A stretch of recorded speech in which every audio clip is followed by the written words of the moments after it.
Here we are. A massive welcome to all of our subscribers, first-time watchers, and of course LinkedIn viewers for a deep dive today into cyber pathways with Jason Shockey.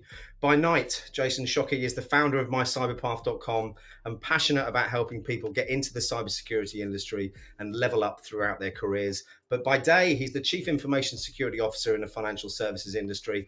And prior to his CISO roles, Jason served 20 years active duty in the US Marine Corps as a technology leader conducting cyberspace operations, incident response, and cyber risk management. 3 of those years he served with the Cyber National Mission Force at Fort Meade, Maryland, and Jason believes there's a place for everyone on the cybersecurity team, but also knows that starting a career in cybersecurity can be overwhelming. Now, mycyberpath.com gives you the keys to a successful career, and Jason's going to be giving us more info on the show today, and I think you'll agree, an amazing opportunity to learn from and engage with our guests, and if you hadn't noticed, get an exclusive discount of $100 off lifetime access to mycyberpath.com. But before we bring him on, and while I just get my chest infection breath back, I'm your host, Simon Lindstedt, and by sharing stories and best practices over the last few months, it's led to over 150,000 views here on YouTube by you, our amazing 8,274, I believe, subscribers. So a huge thank you for your engagement. And if you'd like to support the wider InfoSec Live community, or indeed buy me a Lemsip, we do have a way you can show your appreciation right here on our channel with 3 tiers of membership, allowing you to show your support in any way that you can. But whether you join or not, engaging with our content is what really matters. So if you're enjoying it, please hit that thumbs up button. And if you're watching this live, make sure you do drop any questions in the chat. Time for me to get some more of my breath back, play the intro. Let's bring Jason on.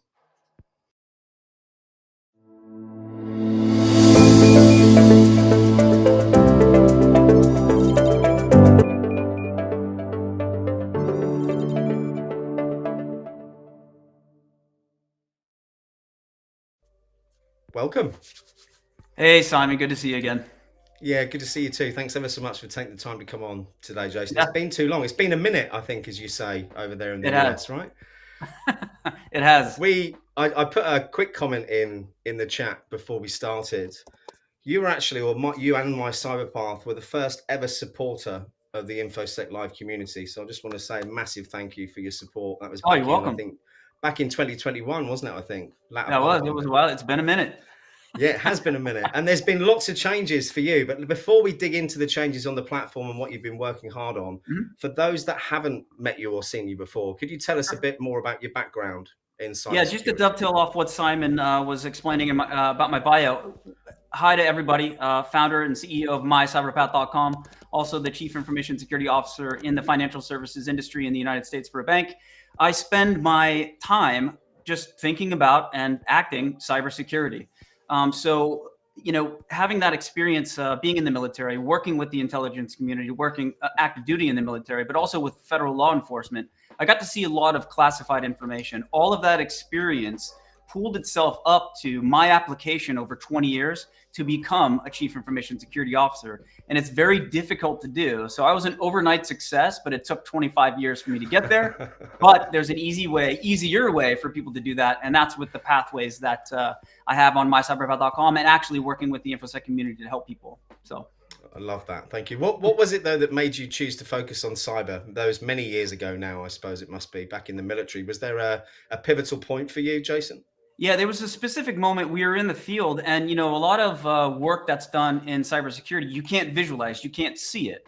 So we had someone in our network that we didn't know who they were. We didn't even actually know where they were. This is when I was a second lieutenant. So, as second lieutenants don't know anything. They rely on a lot of the enlisted men and women to do the hard work. And what we were doing was, figuring out who was in our network. We have the legitimate users, but then there were some illegitimate users, unauthorized access we couldn't see. Someone told us about that who wasn't even near us and part of the exercise. And I thought that was the most interesting thing in the world.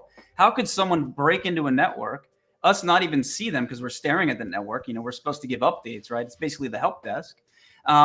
We have computer network defense pieces in place, but how did somebody actually break into the network and move around to have someone else see it? We didn't, and then we were notified. And they said, let them stay there. We want to watch them. And I thought that was the coolest thing. Watching somebody on the network where they think they can't see you, but you can watch their every move. So you're a bit of a closet voyeur, is that what you're telling me? That might be one way to put it. Yeah. How has your military experience shaped how you approach cybersecurity, or should I say? It has, yeah. So, I have a degree in chemistry. So just to walk that back, and then I'll get to the military part. It's having a scientific background allows me to question pretty much everything, question positive things, question negative things to prove what's right. And then if you take that and apply that into the military, as far as the structure of the military, the discipline of the military, it allows you to focus where you need to focus, right? So don't major in minor things. Focus on what matters. And I think that structured approach with the scientific method and then applied through military discipline allows me to focus on the things that matter in my chief information security officer job, because there's a lot of noise out there. And you can see that that's why we have AI and machine learning to help us with all of the traffic that's going back and forth in our network to pick out separate what's the bad network traffic from the others, what's legitimate from illegitimate, what's unauthorized for authorized. And I think it's, focusing, having that structure and that military discipline allowed me to be able to plan very succinctly, very efficiently, and then apply what's needed. Because you can plan all day, executing and applying day to day, those habits, that's the hard part. 100%. And I think we see that every year when people make New Year's resolutions that they never do anything with. It's all very well writing down a plan, but if you don't incrementally activate parts of it, you don't get anywhere, do you? Exactly. So do you see many people transitioning from service to the industry seeing success for similar reasons? Or do you not see enough people transitioning seeing success? Yeah, not enough. I think to the first point, the people that do transition from the military, and the military community too, it's not just the active duty service members, it's also their spouses and their children that are around that environment that can go directly into a cybersecurity position or the community because of that mindset that they have. Every time they drive into a base, they have to present their ID, they have to show their face. That's identity and access management in the physical world, but you can apply that in the virtual world. So I don't think there's enough military members that think they can actually transition into cybersecurity, but they can very easily and very efficiently. And how do we change that? Is that an education piece, or is it just an awareness? Awareness and education. Awareness of you can do this and we can show you how to do that. Like join the community, InfoSec Live. There are people out there that are doing this as well. You're not alone. They can teach you, they can show you, and you can get a pathway to see your guiding light towards your future cyber career success. Yeah, thank you. And I think from my own experience when I came in, not transitioning from military service, but transitioning from a completely different career, ironically, in financial services where you are now, it was all the noise that was the biggest problem. There's definitely not a lack of free and affordable training material out there.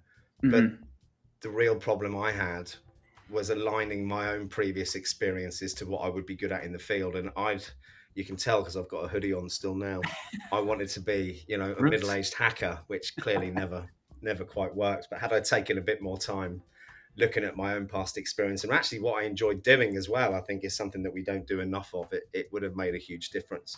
Before we dig into how you're changing that with mycyberpath.com, the question on everyone's lips whenever I get a CISO on here is, what's it actually like being a chief information security officer?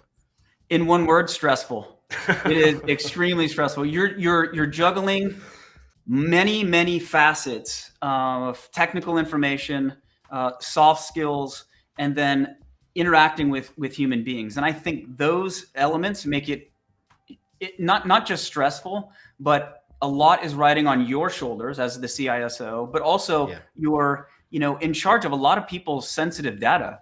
And, I take that a lot of it is internalized. So part of that stress, it could be my parents' data that I'm working with. It could be anybody on this call's data. And I take that very seriously. So I think there's an added element of stress, but very stressful. Just to follow up to that, which was Alana's question, is the level of stress worth it though, Jason? I think so. And to your earlier point, how do people recognize that they would be good at cybersecurity? This job is perfect for me because of my interests and because of my personality, right? My immutable personality traits that are in my DNA that allows me to go and be comfortable in those uncomfortable situations. Being, let me just hover over that just for 1 second. The level of stress is worth it because I find that my job is satisfying. I'm not happy with my job. It's satisfying for me to go in and actually perform the work to protect the data that's helping millions of people. And I think when you take those interests and personality traits and apply it in that fashion, the stress is definitely worth it.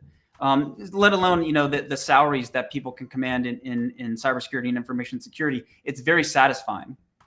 I think you're spot on with the personality traits. Mm-hmm. It's not that kind of pressure isn't everyone's cup of tea. And I know, sorry, very British expression there. Isn't everyone's bag. Let's use that one.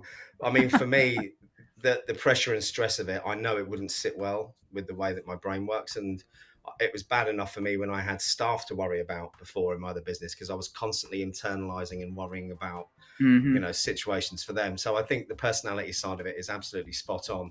What would your advice be to anyone who's watching this, who's just about to start getting into the field or they're looking for their first job in the industry? What would be your biggest piece of advice? I would say join the community and get a pathway. You can get assessed to a work role for free and at mycyberpath.com, which is part of the InfoSec Live community. And what that does is it allows you to see what's available to you in a cybersecurity career. Not just, hey, what are your skills? Or, hey, get influenced by Hollywood. It's what's deep down, what are you interested in, right? That'll spark your curiosity to keep you engaged with the work. And then your immutable personality traits to keep you on the job and back for more.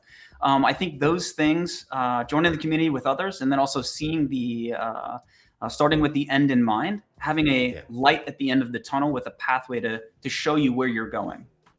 Okay, thank you. And before we move on, I want to dig in and do a couple of things. I want to show people where they can access it in the community, where they can access it directly. And you've been very, very kind to give us, because you've got a premium model as well, which gives you lots more options, which we'll cover off in a little while. You've very kindly given an exclusive $100 off the lifetime access app to the community. So in a second, I want to just show on screen here where people can go in and access that. But in the meantime, the question that I've got here is, what are the essential skills that you need to come into this industry?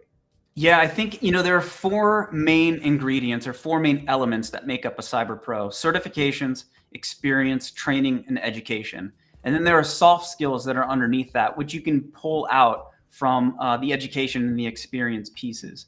So a lot of the questions that I get are, which certifications should I get? Well, that depends on the job that you want. Well, what job do I want? Well, let's see. What are you interested in? What are your personality traits telling you?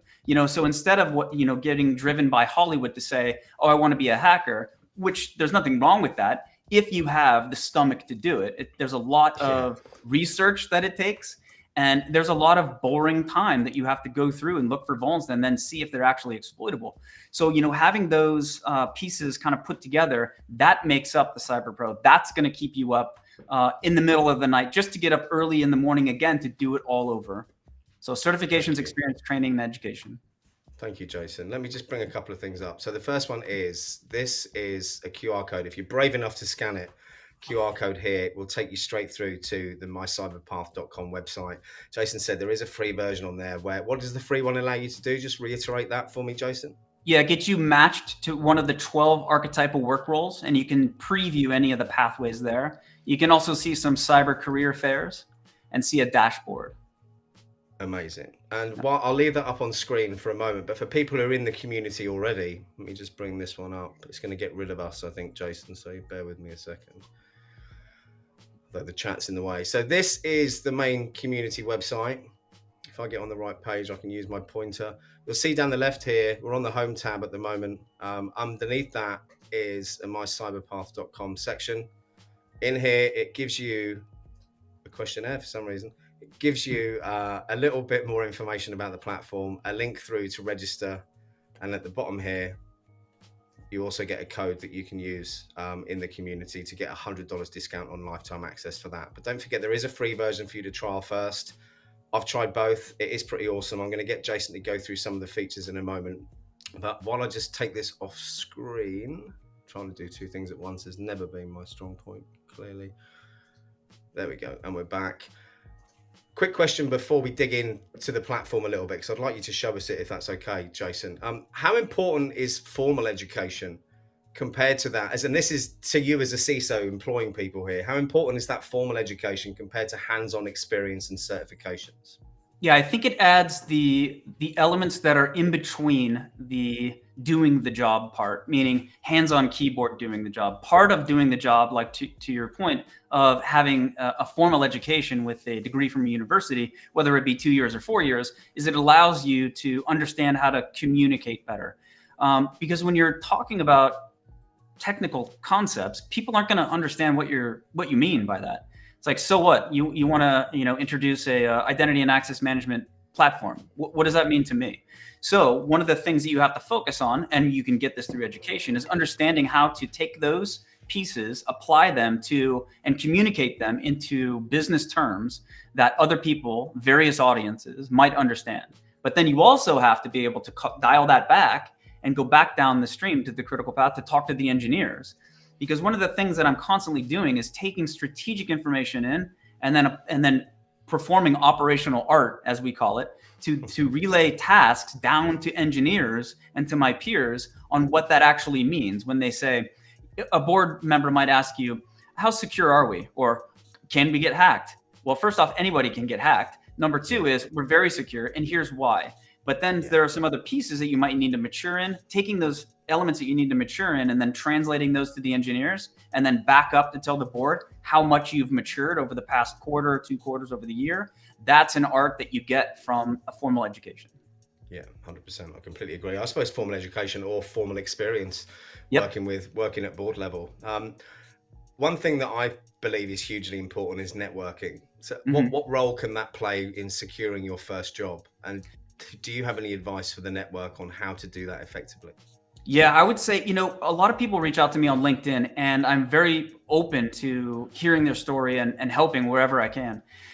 I think a lot of CISOs and a lot of engineers and a lot of people that are in the industry want to help. They just don't have access to the people. So reach out to them on LinkedIn, get a LinkedIn account, get it squared away so you don't look like it's AI or you're phishing people or selling people, and just reach out to them and ask them genuinely, hey, I'm trying to get information on whatever you're interested in.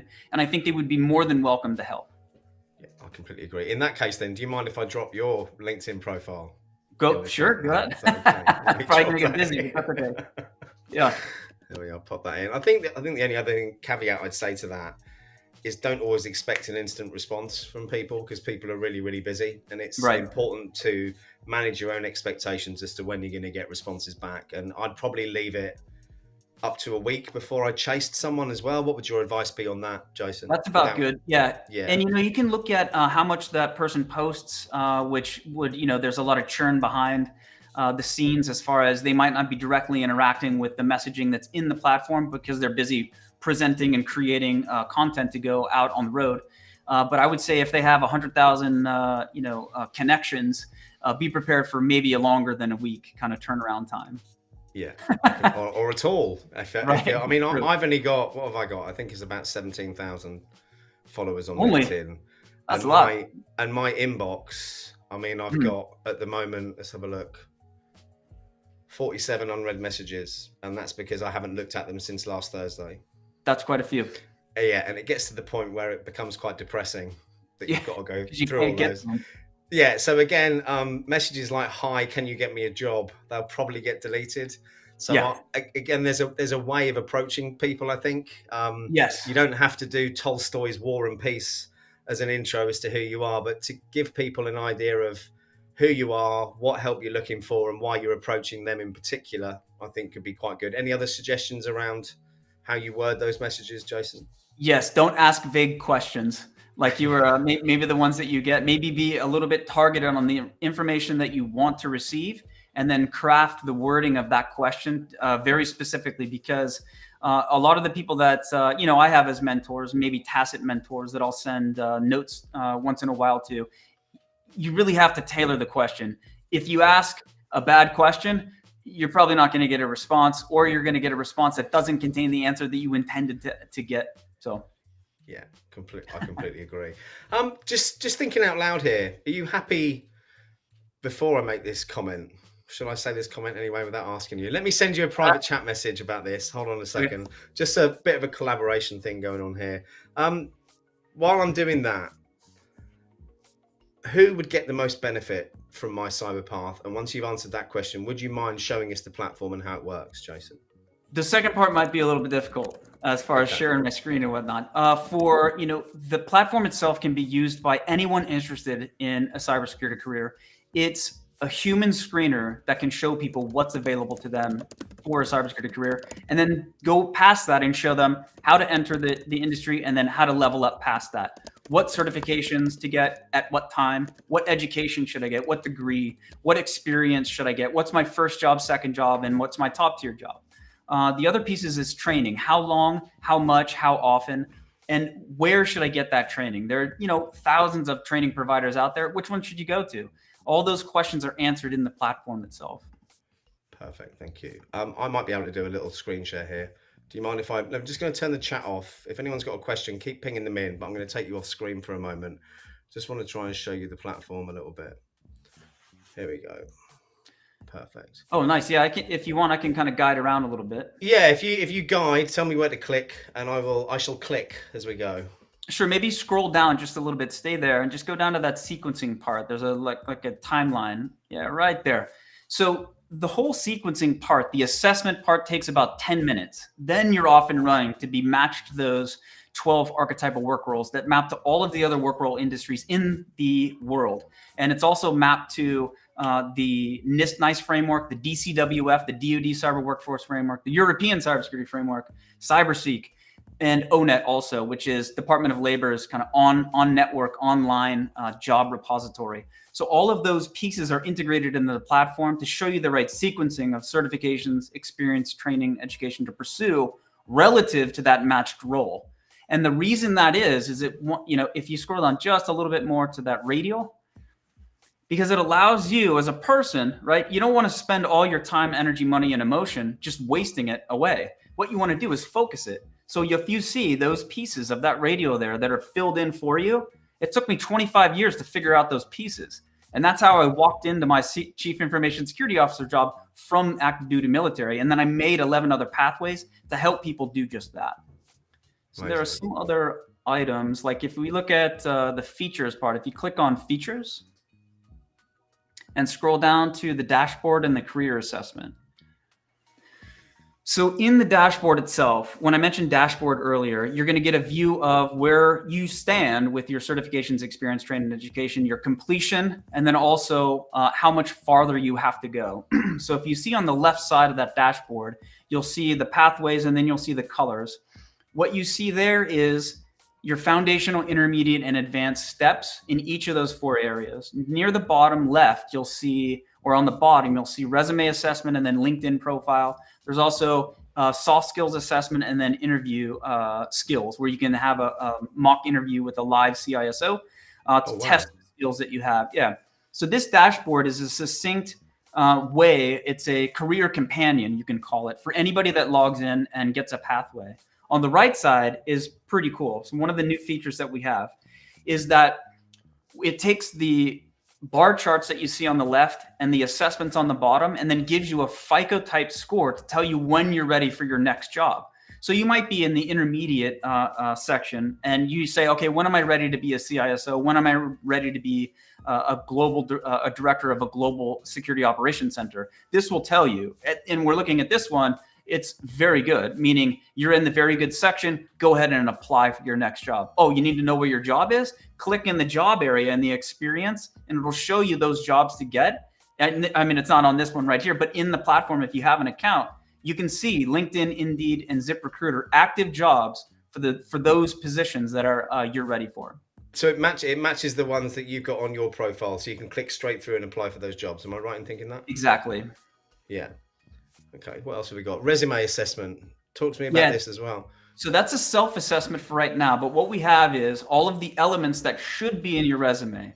Now, there are specific items where some people will say, oh, all resumes should look like this. But for cybersecurity, and especially if you're brand new to the field, or if you're coming from the military, still new to the field, but you're trying to apply your military skills into these resume sections, it's very nuanced, and you have to be very careful as how you translate those to a recruiter who might pick that up. And specifically, some of the pieces that are going to pick it up before a human does is AI. So you have to play a little bit of buzzword bingo with the AI filters to make sure that your resume gets to the top. Okay. Where else should we look on here, Jason? Let's look at some of the pathways themselves. So if you click pathways and just scroll down just a little bit so we can see those icons. This is relevant though, isn't it, as well?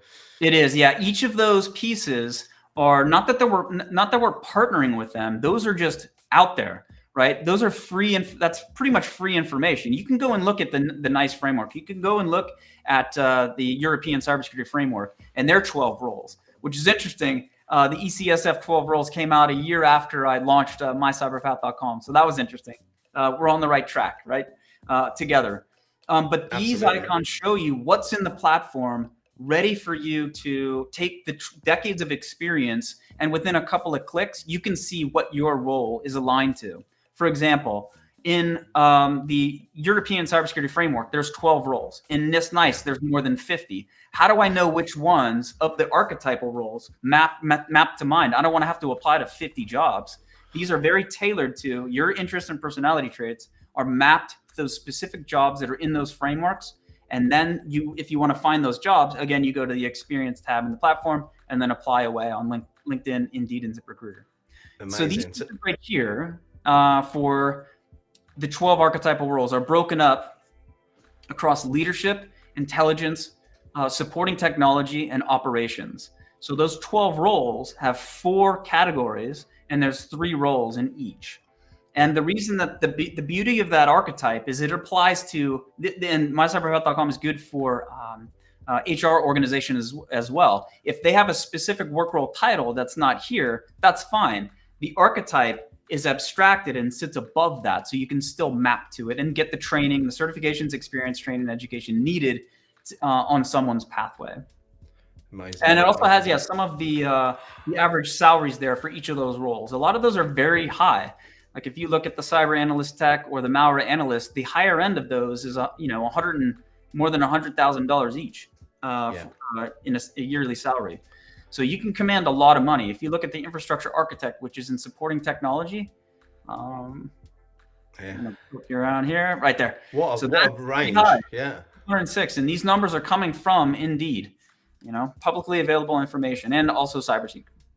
Wow. I mean, the thing that's interesting to me is how many roles there are unfilled at the moment. Is that brought from the same? It is. Sets? Yeah. Yep.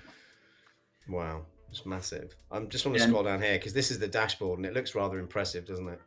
Yeah, that is actually the full-fledged kind of dashboard with mock information for Kristen there, but that's what someone would get with an account. Brilliant. Thank you very much. What I'd like to do then, for anyone watching who's got a question, Jason and I are going to give away 1 free access, lifetime access to this platform today on the show, or after the show, depending on when your question comes through. But if you start dropping some questions in the chat, we're going to randomly select one of those questions at the end to be the proud winner of lifetime access for mycyberpath.com. So please do get those questions in. Anything else, Jason, before I ask you the big question, which is what inspired you to actually put this together in the first place? I would say go to the site, join the community. It's, you're not alone in this. There's plenty of people I think there's a gap between, obviously there's a cybersecurity skills gap and workforce gap because of those skills. But there's also a gap between, let's say, somebody that's been in the industry for a very long time and somebody that wants to start. That's a huge chasm, right? Not even a gap. Yeah. And one of the things, like I mentioned earlier, people are willing to help. I think this is my way of giving back to the community. And I want other people, hundreds of thousands of them, hopefully millions of people, based on the global demand for unfilled jobs, which is at 3 million or so, maybe 750,000 in the United States, to take a step towards me. I'll help you if you reach out to me. Brilliant. Thank you, Jason. And I just mentioned to everyone, if you ask a question today, you can be a winner, not realizing that we've nearly run out of time, Jason. So I think what might be a better idea is, let me just share this screen again so you can see what I'm actually talking about. Where's it gone? Hold on. So come back, share this tab. So for anyone who didn't see where this was earlier, if you come into the InfoSec Live community, mycyberpath.com here on the left, what I'm going to do right now is edit this quickly. You'll see all my secrets now. Look, here we go, features, and we're going to have chat in here. Done. Which means, oh, get rid of this before it shares the screen. There we go. You can now drop your questions in here. So if you join that, drop a question. Drop a question for Jason here. And at the end of this week on Friday, we will choose a winner. Is that all right with you, Jason? That sounds great. Perfect. Let me just type that in. Can't spell Friday. There we go. So yeah, InfoSec Live community, just below the home tab, mycyberpath.com. Jump in here. You can get your registration link to register, but you can also drop a question in for Jason. And on Friday, we'll choose a winner out of all the questions that we get for one free lifetime access for mycyberpath.com. Okay, any final... Oh, we've got a question here. Let's bring this up quickly. Here we go. From Michael Yin, where can I find training such as internships, paid or unpaid, to get started in cybersecurity? I'm working on a career change. Any ideas on that one, Jason? Yep, there's two areas. One, you can always look at the National Security Agency and Cyber Command. They're always looking for interns. And then also look for any of the very large defense industrial base. And I know the ones in the United States. You know, BAE Systems and... Yep. Raytheon, Northrop Grumman, there, you know, I would be willing to bet that they have a lot of internships that paid interns. Northrop as well, did you say? Yep. Yeah. Any of the large corporations are going to have that. They're constant. I mean, all organizations are looking for talent, and I think those actually have formal programs. Perfect. And excuse me for the spelling. I'm not sure whether I spelled any of those right in there. No. Richard Breakmore, good to see you in the audience there. Okay, Jason, any final thoughts before we wrap things up and I go and eat my spaghetti bolognese for dinner? Hopefully everybody reaches out to me. Please hit me up on LinkedIn or hit me up on mycyberpath.com, and see you soon. Thanks. Amazing. Thank you, Jason. I look forward to it. And don't forget, there's a dedicated area in the community now for mycyberpath.com. Be great to see you in there. I'll be jumping in every day to see what questions we've got and making sure Jason picks them up. But for everyone who's tuned in, thank you so much for taking the time. Jason, thank you so much for taking the time to come on, and see you all soon. Have a great rest of the day.